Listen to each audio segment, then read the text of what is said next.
वो अपने लिबास पर, जो एहराम का लिबास उस लिबास पर वो अपने बदन पर इत्र लगा ले, इत्र लगा ले। तो मेरे आका की सुन्नत थी, ठीक है। तो इत्र लगाना और गुस्ल करना मेरे आका की सुन्नत, इस पर अपने अमल करा। गुस्ल करके अपने एहराम की चादर बांध ली। मर्द के लिए ये दो सफेद चादरें जो है ये एहराम का लिबास कहलाती, ठीक है, ये एहराम का लिबास कहलाती है। अब इसको बगैर बिठान के बांधना है, कैसे बांधना है तो आइए अपन समझते हैं। मैं कम्युनिटी के साथ बता रहा हूँ कि मेरे में चूंकि राइट हैंडर हूँ, राइट हैंडर होने के नाते मैंने मेरे पेड़ों को चौड़ा कर दिया और सीधे हाथ की तरफ मैंने लंबाई से पकड़ लिया, ठीक है। सब में नहीं आने दे रहा हूँ, लंबाई से मैंने पकड़ लिया।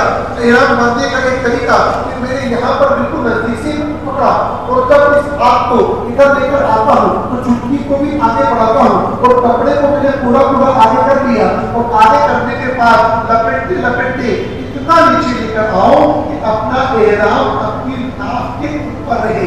याद रखिएगा, मर्दों के लिए नाक से लेकर घुटने तक का हिस्सा सतरे औरत कहलाता है। तो अपने इस बदन को हमेशा हर वक्त छुपाए रखना है। तो ये मैंने नाक पर चादर को अपने बांध दिया।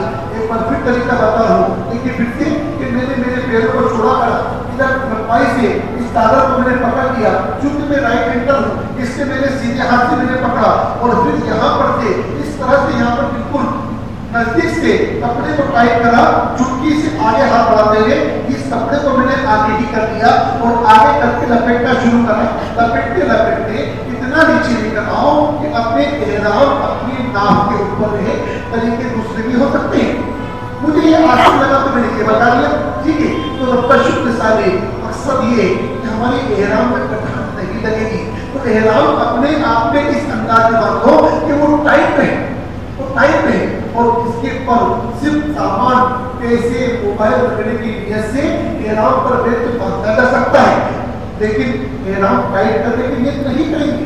और अमल का दारोमदार नियत पर होता है। तो अपने चादर को अपने बांध लिया और चादर के ऊपर बैग के सामान, मोबाइल, पैसे रखने की नियत से बैग भी बांधने की और मोबाइल करने की इजाजत दी है, वो कर लिया। और जो दूसरी चादर है तो दूसरी चादर को दोनों कंधों पर इस तरह रख लो जैसे कि अपने शाल वगैरह ओढ़ते हैं, तो शाल के अंदाज में अपने दोनों कंधों पर चादर को अपने इस तरह रख लिया।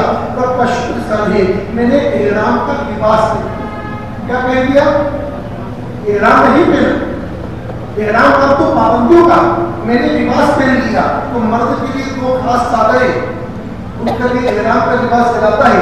औरतों के लिए उनका लिबास ही उनका एहराम है, ठीक है। औरतें इसके अलावा कुछ दो कपड़ों का इस्तेमाल करती है कि गोल टोपी नुमा कपड़ा होता है कि उनके बाल घूमने ना पाए, और एक गोल रिद्दा नुमा कपड़ा होता है कि बदन दिखने ना पाए। अगर कोई औरत उसका इस्तेमाल ना करे और वैसे ही अपने बदन को छुपाए रखे तो वो काफी अपने लिबास को पहना। और मैं कहता हूँ आपने पहले तो मस्जिद जुड़ा लिखा है, चाहे तो वहां पर 2 रकात नमाज में अपने वाजिबुल एहराम पढ़े, लेकिन मुझे पसंद है कि उनके सामने में पढ़ो। तो बेहतर है कि मस्जिद नबी शरीफ में आप 2 रकात नमाज नफल वाजिबुल एहराम अदा कर लीजिए। आपकी वजह से आपके ग्रुप के लोग परेशान न हो। तो ये काम याद रखिएगा कि अपने वक्त से जो मसला वक्त दिया है उससे घंटे भर पहले ही अपन लोग इंशाल्लाह ये अमल कर लेंगे कि मस्जिद नबी शरीफ में जाकर 2 रकात नमाज नफल वाजिबुल एहराम अदा करना और नमाज पढ़ने के बाद आका की बारगाह में हाजिर हो जाना। हाजिर होने के बाद आका की बारगाह में कर्ज करना, विदाई सलाम पेश करना, सरकार से कर्ज करना कि सरकार ये सफर मेरा आखिरी सफर का हो, मुझे फिर से बुलाया जाए। सरकार मुझ पर कर्ज फरमाना कि मुझे फिर से बुलाना।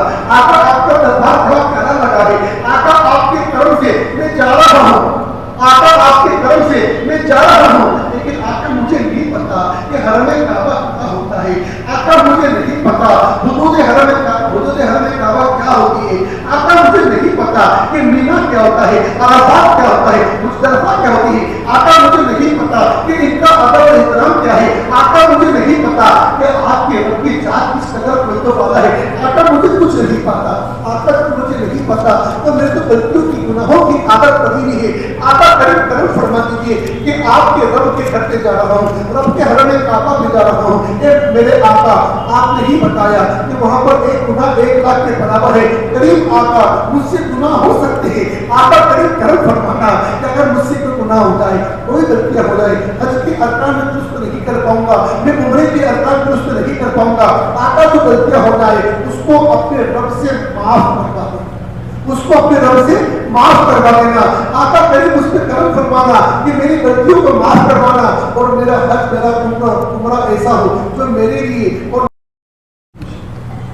तो रब का शुक्र समझिए। तो अपन ने इस अंदाज में आका की बारगाह में अपन ये बात पेश करी और बात पेश करने के बाद कि सरकार से अर्ज किया कि सरकार मेरी लाज रखिएगा, और फिर सरकार के सामने ही कि सरकार मैं आपको गवाह बनाता हूं। तो लिबास पहन रखा है, ये लिबास किसका लिबास है? ये रसूल पाक के बाबा जान का लिबास, मतलब इब्राहिम अलैहिस्सलाम तो अल्लाह के नबी, अल्लाह के दोस्त, अल्लाह के खलील है, वो इसी तरह से दो चादर में रहा करते थे। रब को अपने खलील का लिबास पसंद आ गया, मगर रसूल पाक के बाबा जान का लिबास पहने हैं। तो रसूल पाक की बारगाह में अर्ज करे कि सरकार मैं आपके बाबा जान इब्राहिम अलैहिस्सलाम का लिबासी के एहराम के अंदर आ गया हूँ। आका करीम इसको आपका रब की पसंद फरमा दे और आप